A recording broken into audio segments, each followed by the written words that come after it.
안녕하세요. 수석 나래방송국 김영민의 부동산 라운지 김영민입니다. 오늘 이 시간은요, 대중적이지는 않지만 많은 분들이 궁금해하고 또 알면 가장 유익한 부동산의 한 종목, 토지에 대해서 핵심적인 내용들을 조금 알려드리고자 합니다. 그럼 바로 이어서 시작해 보도록 하겠습니다. 토지를 가장 쉽게 빠르게 이해하고 그리고 투자 그리고 거래를 하기 위해서 필요한 몇 가지 필수 요소들을 제가 오랜 16년 이상의 토지를 거래하면서 느낀 핵심적인 내용들만 좀 가지고 오늘 한번 설명을 해보도록 하겠습니다. 첫 번째 이제 아시면 좋은 정보는 지목과 용도에 대한 분리입니다. 이 내용을 조금 이해하셨으면 좋겠고요. 땅지자의 눈목자, 즉 어떻게 땅이 보이느냐, 어떻게 생겼느냐, 생김새로 이렇게 토지를 이해하는 게 중요하고요. 땅하고 토지의 차이점은요, 한글과 한자 차이가 아니라 땅은 동식물에게도 필요한 땅을 이제 땅이라고 하고요. 사람에게 필요한 땅을 이제 토지라고 부릅니다. 그래서 저희들은 토지라고 부르는 게 맞겠죠. 그럼 이 토지를 어떻게 볼 것이냐, 두 가지로 나누어서 보시면 좋겠습니다. 하나가 지목, 하나가 용도입니다. 용도는 엄밀하게 따지면 용도 지역 그리고 지구, 구역 이런 이제 법령 안에서의 공법 안에서의 체계를 쓰고는 있는데요. 흔히 실무 쪽에서는 그냥 용도라고 이렇게 부르고 있습니다. 근데 이제 많은 분들이 혼동하시는 게 건물 용도하고 토지 용도가 다르다라는 거예요. 그래서 건물 용도와 토지 용도를 구분해서 써야 되겠고요. 또 지목과 용도를 또 구분해서 써야 됩니다.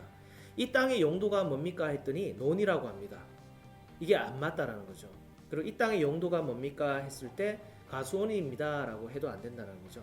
그건 지목입니다. 즉 생김새라는 거죠. 어떻게 생겼느냐, 눈으로 확인했을 때 어떻게 생겼느냐, 그게 이제 지목이라는 것이고, 용도는 서류상 즉 법에서 어떻게 써라라고 강제 조항처럼 만든 어떤 내용들입니다. 그 용도 말 그대로 이 땅을 어떻게 쓰겠다라는 쓰임새라는 거죠. 그래서 오늘은 예시적으로 4개만 했는데요.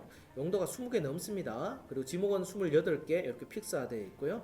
용도 4개는 기본적으로 이렇게 예시로 주거지, 상업지역, 농림지역, 녹지지역, 뭐 관리지역, 농림지역, 그 다음에 자연환경 보전지역도 있습니다. 이렇게 해서 구분해서 쓰셨으면 좋겠고, 지목은 가서 눈으로 확인하느냐? 그렇진 않고요. 토지 이용 계획 확인원이라는 서류에 보면 지목이 어떻게 나와 있는지 있습니다. 가보면 이제 우리가 실제 보면 대지처럼 보이는데 실제는 또 서류상에는 논으로, 즉 답으로 되어 있는 경우가 있고요. 혹은 받치면 전이죠. 전으로 되어 있는 경우도 있습니다. 그래서 이것 또한 서류로 확인하시는 게 가장 정확하고 중요한 사항이라는 겁니다. 두 번째는 이제 용도인데요. 용도는 당연히 이제 서류, 토지 이용 계획 확인은 똑같습니다. 그 안에 살펴볼 수 있고요. 거기서 지구, 지역, 지구, 구역으로 나눠져 있는 법령들을 보시면 제일 먼저 지역이죠. 주거지역이냐, 상업지역이냐. 물론 이제 세부 또 지역들이 있으나, 용도들이 있으나 큰 분류 안에서는 이렇게 대표적으로 부르는 이름 명칭들입니다. 그래서 주거지역, 상업지역, 농림지역, 녹지지역 이렇게 나눌 수 있어야 된다는 거죠. 자, 이게 구분이 되면 그 다음 이제 두 번째로 우리나라 땅은 이렇게 큰 틀에서 4권역으로 나누고 있습니다. 그래서 첫 번째는 도시지역, 관리지역, 자연환경 보존지역, 농림지역. 조금 더 2개로 확실히 구분해 보자라면요, 이 도시지역과 그리고 관리지역, 자연환경, 농림지역 이렇게 그 외지역으로 나누기도 합니다. 도시지역과 그 외지역. 우리나라의 인구의 현재 약 98%가 도시지역에 살고 있습니다. 그러면 우리는 토지를 구분해서 볼 때는 이 도시지역을 최대한 많이 국한해서 집중화해서 선택해서 좀 볼 필요성이 있겠죠. 이 도시지역 안에는 주거지역, 상업지역, 녹지지역, 공업지역이 있습니다. 그래서 이 도시지역이 우리가 현재 대다수 국민들이 살고 있는 지역이다. 이렇게 보시면 되세요. 자, 이런 도시지역도 안에서 조금 더 분해해 보면요, 개발 가능 분석도라고 하는 도시 계획의 내용들이 또 있습니다. 요거를 제가 이런 이제 내용으로 다시 추려서 간편하게 볼 수 있도록 만들어 봤는데요. 우리가 살고 있는 이 고장은 4권역으로 또 나눠집니다. 집이 혹은 건물이 올라간 기개발지와 즉 개발이 되어 있는 지역이죠. 그리고 개발 가능 지역입니다. 개발은 할 수 있지만 아직 건물이 올라가지 않은 전 단계의 지역들이죠. 그 다음에 개발이 억제된 웬만큼은 해서는 허가받기가 어려운 그런 지역들을 개발 억제지라고 합니다. 그 다음에 또 하나는 되도록이면 공익성의 특별한 목적 아니고서는 개발이 불가능한 지역들, 그래서 개발 불가능지라고 이렇게 불려집니다. 각 동네 지자체마다는 조금씩 이제 내용들이 상이할 수는 있는데요. 큰 틀 안에서는 이게 거의 다 비슷한 부분이니까 이해하고 계시면 좋겠습니다. 그래서 우리들이 지금 살고 있고 건물이 지어졌다 그러면 보통 이제 기개발지다 이렇게 해석하시면 되고요. 나머지 뭐 나대지다 혹은 도심지에서 빈 땅이 있으면 이런 개발 가능지로 볼 수 있겠고, 뭐 대구 기준에서는 팔공산 원자락이나 앞산 같은 것들은 이제 개발 억제지, 개발 불가능지 같은 경우는 뭐 이름 있는 명산들, 국립공원, 뭐 비슬산 이런 것들이 개발 불가능지일 수 있겠죠. 그래서 이 내용에서 살펴보면, 그래서 토지 투자를 실패하거나 잘못한 사례들은 거의 다가 개발 억제지와 개발 불가능지 투자에 많이 또 매입이나 투자가 돼 있다는 겁니다. 그래서 저희들이 기개발지는 실수요 목적이나 건물 운영에 대한 목적으로 가져갈 필요성이 있고요. 토지 투자의 뭐 완전한 100%는 아니지만 기본적인 안정성을 띈 토지 투자의 내용들은 개발 가능지에서 좀 이루어져야 된다는 겁니다. 개발 억제지와 불가능지는 웬만큼 이제 전문가들 이상 아닌 이상은 조금 더 보수적 투자를 조금 살펴봐야 되는 부분이고요. 되도록이면 개발 불가능지는 후손들에게 물려주는 땅이니 투자성으로는 좀 배제해야 된다는 것을 말씀을 좀 드리겠습니다. 자, 이렇게 해서 마지막 개발축까지 오늘 조금 말씀드려볼까 합니다. 개발축은 도시계획안에서도 어디로 발전하는지, 어디로 보전하는지, 그리고 발전 중에서도 서브로 부발전을 하는지를 이렇게 나눈 내용들이 있는데요. 각 도시마다 이런 10만 인구 도시들은 이런 내용들을 거의 다 도시계획 안에서 담고 있습니다. 그래서 주발전축, 부발전축, 자연보존축, 토지로서의 사람이 이용 가치가, 물론 이제 보존하는 땅이 아예 이용 가치가 없는 건 아닌데요. 토지로서 사람에게 이용 가치가 있는 것은 주발전축 그리고 부발전축입니다.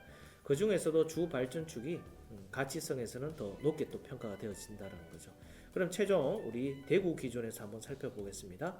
대구는 이렇게 보시면 이건 도시 계획에서 있는 자료를 제가 설명을 드립니다. 개발 가능지 분석 결과 그래가지고요. 이 노란색 계열이 거의 다 이제 개발 가능한 땅들입니다. 개발이 되었거나 개발 가능한 땅들이고요. 그 다음에 녹색과 이런 이제 황토색, 주황색은 아니고 황토색 정도 되겠다, 그렇죠? 녹색과 주황색은 개발 억제지 그리고 개발 불가능지입니다. 이런 큰 대구도 물론 지금 이제 군위가 더 확장되어서 더 크게 형성되어 있지만, 대구도 가만히 보면 땅이 중앙부에서 쓸만하고 가치 있는 땅들이 있지, 위아래 그리고 제일 하단 부분에서는 개발이 불가능해서 가치가 떨어지는, 가치가 많이 하락되어 있는 그런 땅들이 많이 분포되어 있다는 겁니다. 그래서 마치 개발이 어려운, 즉 보존하는 땅들이 3분의 2, 또 개발 가능하고 개발이 된 땅들이 3분의 1입니다. 그래서 우리는 개발보다 보존을 더 많이 하고 있습니다. 그 내용을 이렇게 한 장으로서 우리가 살고 있는 고장도 이해하고 해석해 볼 수 있다는 거죠. 그 다음에 대구의 이런 개발축들, 주개발은 가장 진한 색깔로 이렇게 형성되어 있죠. 그러면 이 개발축 라인으로 해서 부동산 가치가 상승하고 가장 상승률도 높겠죠. 가치와 가격 상승률이. 그러면 서울 구미 쪽하고 경산 울산 쪽 가는, 그래 이게 가만히 보면 경부선 라인입니다. 그래서 하나는 이제 구미 김천 쪽으로 가는 라인들, 그 다음에 동대구 안신 거쳐서 경부선 경산 울산까지 가는 요 라인들이 앞으로 대구에 발전하는 축 라인입니다. 그래서 이런 안에서 부동산을 해석하고 토지를 보시면, 토지를 잘 보면 결국에는 이제 어떤 건물이 들어와도 건물이 살게 되는 어떤 논리가 적용이 되는데요. 토지를 잘 본다라는 건 다름 아닌 아까 공간 분리와 이렇게 개발 축에서 이해를 하는 게 우선이라고 생각을 하게 됩니다. 그 다음에 이런 이제 녹색 권역들은 보존축이니까요. 가치는 조금 떨어진다. 그 다음에 어떤 진한 빨간색 축이 주발전축이라면 또 연안색은 이제 부발전축이라는 거죠.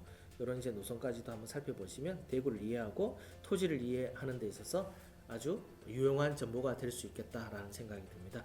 오늘 여기까지 해서 토지에 대한 핵심 투자 기술 혹은 분석 기술에 대해서 살펴보았습니다. 다음 시간 또 뵙겠습니다. 감사합니다.